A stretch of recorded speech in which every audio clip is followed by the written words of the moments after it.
Hello everybody, welcome to the case of the month where we discuss patients with complex sleep disorders who are being managed using the Empower Sleep platform. So today I'll be sharing the story of a 69-year-old gentleman who has a history of hypertension. He had a myocardial infarction heart attack a few years ago, anxiety and depression. He was referred to us from his cardiologist for a sleep apnea evaluation. The way the story goes is he was diagnosed with sleep apnea back in 2018 with an in-lab sleep study.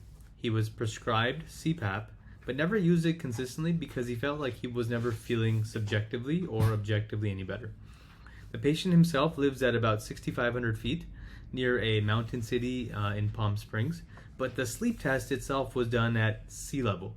And the interesting story here is that we know that sleep apnea is worse at altitude, and that diagnostic test that was done at sea level did not take that into account.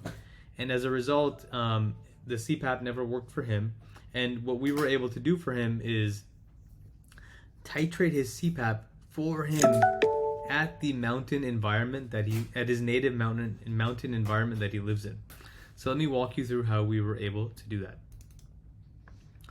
So what you can see here is on the left orange, on the left side is the apnea hypopnea index. This is the pauses in breathing per hour. On the right here, what you see is the sleep quality index in purple. And what you can see is sleep across time, and this is in July and August.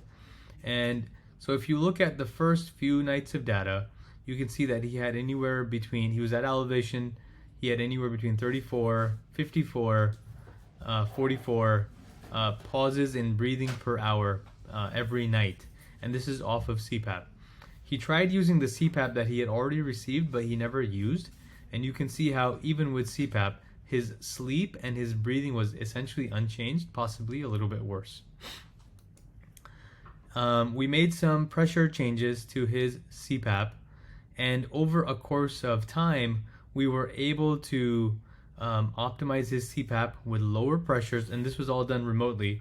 We were able to add oxygen for his central sleep apnea, and we were also able to add a medication called acetazolamide. All of this was e-prescribed to his pharmacy, and we were able to finesse the CPAP machine settings, pressure, temperature, humidity, all the different permutations to make this work for him.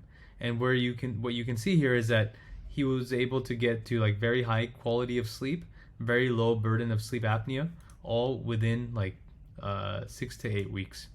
So we were able to remotely do a home CPAP titration study and manage this gentleman completely virtually over the course of 2 months to get him to optimal sleep in his native sleep environment, which is very exciting because this gentleman, he did not have the ability to go to, there was no sleep test, there was no sleep lab where he was living. So he would have never been able to get a sleep study that would titrate his CPAP to him in this mountain environment at 6,500 feet. So very cool, very exciting story with an awesome outcome where we were able to use the Empower Sleep platform to deliver virtual care that helped this individual optimize his sleep in the setting of a very complex sleep disorder. Well, I'll see you guys next month to share another exciting story of patients that we're taking care of. Take care. Bye-bye.